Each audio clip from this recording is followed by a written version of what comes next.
జై శ్రీరామ్. మనకి రామాయణానికి సంబంధించినటువంటి విషయం అందరికీ తెలుసు.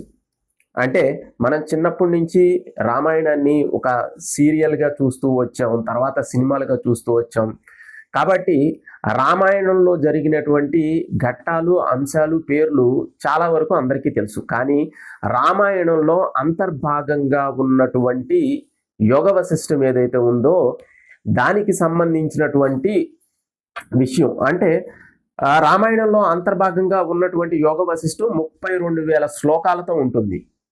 ఈ 32,000 శ్లోకాలు కూడా పూర్తిగా ఆత్మజ్ఞానానికి సంబంధించినవి. దీంట్లో ముఖ్యంగా మనకి రామకృష్ణ మఠ్ వాళ్ళది యోగ వశిష్టం ఏదైతే ఉందో అది మనకి గ్రాంధికంగా ఏమీ ఉండదు. ఎవరు చదివినా కానీ చక్కగా అర్థం చేసుకునేటువంటి భాషలోనే ఉంటుంది.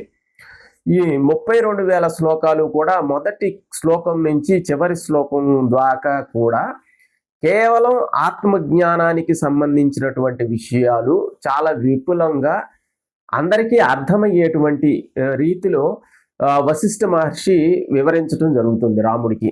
అంటే రాముడు అడిగేటువంటి రకరకాలైనటువంటి సంభాషణలు, వాటికి సంబంధించి సమాధానాలు, వశిష్ఠ మహర్షి దానికి సంబంధించిన సమాధానాలు ఇవ్వటం జరుగుతుంది. అయితే మనకి దీంట్లో ముఖ్యంగా వచ్చి మొదటి భాగంలో వైరాగ్య ప్రకరణ.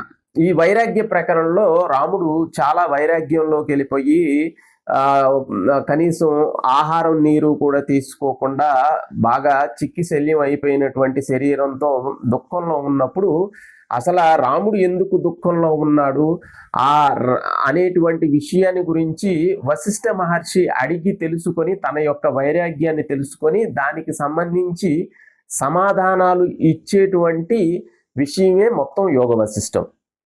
అయితే మనకి ముఖ్యంగా రామాయణం అనేది మనకి రాముడి యొక్క శరీరం అనుకుంటే, అదే మనకి యోగ వశిష్టం అనేది రాముని యొక్క హృదయం, అంటే రాముని యొక్క జ్ఞానం. అంటే మనకి వ్యక్తి ఫిజికల్ ఫామ్లో కనపడతారు. అంటే రామాయణంలో మొత్తం రామాయణం ఎలా జరిగింది, దానికి సంబంధించి విషయాలు, దీంట్లో ధర్మపరమైనటువంటి విషయాలు కూడా ఉన్నాయి. కానీ ఈ ధర్మంలో రాముడు అసలు అన్ని కష్టాలు, అన్ని ఇబ్బందులు వచ్చినా కానీ రాముడు ఏ విధంగా ఆ ధర్మంలో నిల్చున్నాడు అంటే, ఆ ధర్మంలో అన్ని కష్టాలు వచ్చినా కానీ నిల్చోటానికి కారణమైనటువంటి ఏంటి అంటే ఆయన యొక్క జ్ఞానం. ఆ జ్ఞానానికి సంబంధించినటువంటి విషయం యోగ వశిష్టంలో ఉంటుంది. ఎవరైనా సరే రామ భక్తులు కాని వాళ్ళు హిందువుల్లో ఎవరు ఉండరు. రామాయణానికి సంబంధించి రామ భక్తులైనటువంటి వాళ్ళు రామాయణానికి సంబంధించి ఆల్రెడీ తెలుసుకొని ఉంటారు. కానీ యోగ వశిష్టానికి సంబంధించి చాలా లోతైనటువంటి జ్ఞానానికి సంబంధించినటువంటి విషయం యోగ వశిష్టం. దీనికి సంబంధించినటువంటి విషయం ఖచ్చితంగా రాముడి యొక్క మానసిక స్థితి ఏమిటి, రాముడి యొక్క జ్ఞానం ఏమిటి అనేటువంటి రాముడి యొక్క హృదయాన్ని మనకి తెలియజేసేటువంటిది ఈ యోగ వశిష్టం. కాబట్టి యోగ వశిష్టాన్ని చదవాలి అనుకునే వాళ్ళు అర్థం కాదు అనేటువంటి సమస్య ఏమీ లేదు. ఇది చాలా తేలికైనటువంటి పదాలతో ఉంటుంది. అంతేకాకుండా దీంట్లో ఎటువంటి మిరాక్యులస్ థింగ్స్ గురించి ఏమీ చెప్పరు. మనం చూసేటువంటి విషయ వ్యవహారాల్లో ఉండేటువంటి జ్ఞానానికి సంబంధించిన విషయాలే దీంట్లో తెలియజేయబడతాయి. అందుకనే నాకు తెలిసి యోగ వశిష్టాన్ని ఎవరైతే నాస్తికులు కూడా యోగ వశిష్టాన్ని ఖండించేటువంటి అవకాశం ఉండదు. ఎందుకంటే సహజంగా ఉన్నటువంటి మనం చూసేటువంటి వస్తు విషయ వ్యవహారాల్లో మాయ అనేది ఏ విధంగా దాగి ఉంది అనేటువంటి విషయాన్ని వశిష్ఠ మహర్షి చెప్పటం జరుగుతుంది. కాబట్టి ఈ విషయాన్ని ఎవరో కూడా కొట్టివేసేటువంటి విషయాలు దీంట్లో ఏమీ ఉండవు.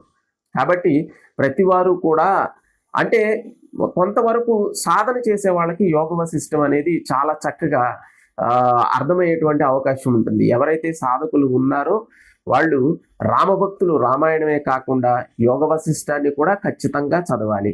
అంటే రాముని యొక్క మానసిక స్థితి, ఆయన యొక్క జ్ఞానం ఆ జ్ఞానంలో ఏ విధంగా స్థిరపడ్డారు అనేటువంటి విషయాన్ని కూడా తెలుసుకోవాలి. ఎందుకంటే రాముడు ధర్మానికి ధర్మస్వరూపుడు.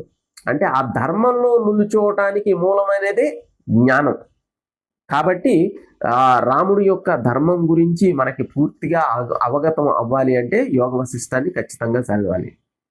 ఈ వీడియో నచ్చినట్లయితే లైక్ చేయండి, షేర్ చేయండి, సబ్స్క్రైబ్ చేయండి. సర్వే జనా సుఖినో భవంతు.